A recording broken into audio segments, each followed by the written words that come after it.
a guest designer with this new wonderful Glimmer Hot Foil system from Spellbinders, and today I'm going to create a layout using the hot foil machine and a plate called Looking Sharp. I will be using cacti on my page, and I will create a lot of cacti first, foiling them using both green and pink paper, and after I will have enough of them, I fussy cutted I had enough of them. I fussy cutted them all using scissors. Very therapeutic process for me. I can watch some Netflix and cut, and I feel like I'm doing something. But if my mojo isn't that high and I don't have a specific idea for a project, I just stamp or fussy cut. This is a good exercise for the fingers. I am starting with covering a white cardstock from American Crafts with clear gesso. This is a Prima Art Basics, I think, gesso. It's a clear one, so it dries clear matte. You can use it on pattern paper too.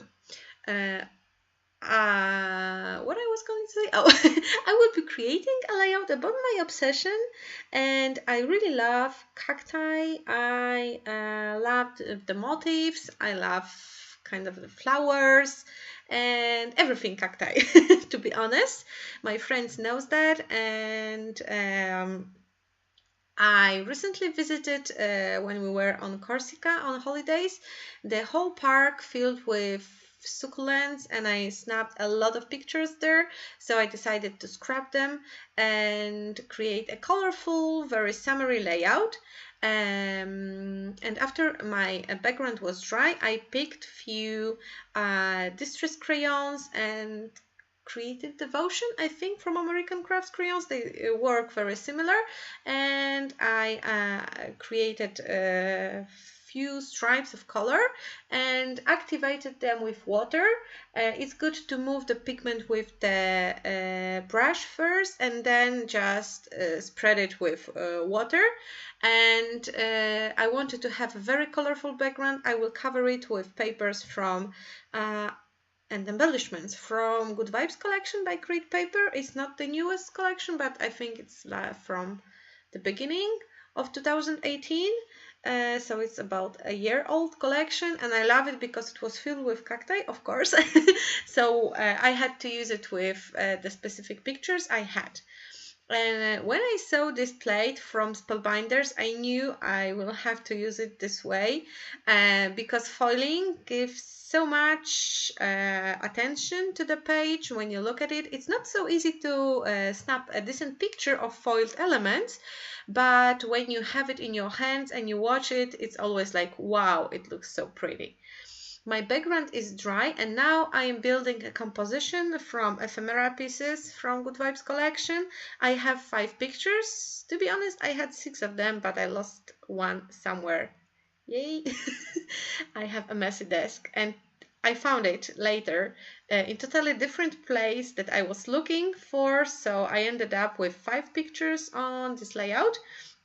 I am backing each of them with pattern papers. They are some Great Paper papers from various collections. I have this bag full of scraps, and I'm using them very often. So I am adding frames. I will also back everything with pieces of cardboard and with foam squares because I like adding dimension to my pages. And this is something what I always do, but you already know it. If you are on my YouTube channel, you probably watch a lot of my videos. I am hoping you are, and you can see that each of my page is very dimensional. If you are curious how to use Glimmer Hot Foil system, I have another video on my YouTube channel. It's uploaded before this one, and I will leave you the link in the description box. Maybe if I will be able to, I will add it kind of in a cloud version. I never done it, so I will try. It will appear on the screen right now when I'm talking about it, and you will be able to see me using it. I will walk you through what's inside the parcel when you buy the machine, and about the plates and foils, and you are welcome to watch this video so you will understand better how this system works. After I am almost happy with the composition, I am ready to glue things down. And one thing I have to tell you, if you own another foiling machine, something like Mink, or you have transfer foils, not all the foils work with this machine. This machine makes the foil stick to the paper only because of the heat. It doesn't need any, medium or something like that. So it sticks to the paper only because of the heat and the foil itself. You cannot use the foil from other machines with this one because this is a very specific system, but it also makes kind of a sharper, prettier impressions. You have to use this machine along with your die cutting machine, and after you heat up the plates, you press them through the die cutting machine, and it creates this impression in the paper, kind of a like a folding, like a, oh my god, I forgot the word, like the embossing folders, and it makes it look so professional, like the papers you buy or embellishments you buy and they have gold foiling. It looks the same, and it's not kind of lifted, I don't know how to say it. You don't feel it with your finger, so it's a very thin, elegant layer, and I think it would be looking fantastic with every kind of a wedding project. You can purchase a lot of very delicate frames because Spellbinders is expanding their plates for Hot Glimmer Machine, and they are constantly adding some new, and you will be amazed by the variety of patterns you can purchase.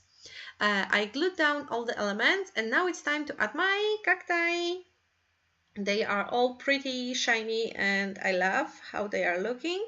And I am placing them all over the layout. I have pink ones and green ones, and I love how this green foil is looking. You can of course use a different color.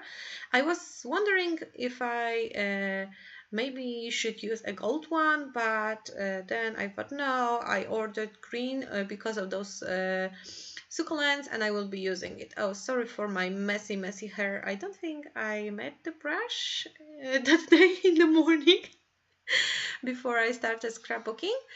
After I glued down all the succulents, I thought they look kind of flat, so I used crayons. Those are watercolor crayons to add some kind of shading over them, and I will dilute it with a brush. And I really like how it's turning out. One great thing when it comes to the foiling with this Glimmer Hot Foil system is that it's a mixed media proof. So when you use it on your paper, you can add paints, everything, and it will stay on the parts that are not foiled, and you will be easily be able to remove the colors from the foiling. So it's mixed media resist, and it can create a very cool effects on your projects. And now I am done with coloring the cacti, and I am proceeding to adding the title. It will be I have a thing for a cacti, and I'm mixing two different alphabets. This one, the green one, is I think kind of exclusive alphabet from HipKit Club. But you can use whatever alphabet you want. And the second one, I wanted some bigger letters. I wasn't intending to add the gold glitter, but to be honest, I used up all my A's in all my big alphabets, and I wasn't able to create this bigger piece of a title using any other alphabet I had, and I was too lazy to pick to put out the silhouette machine and cut out the letters.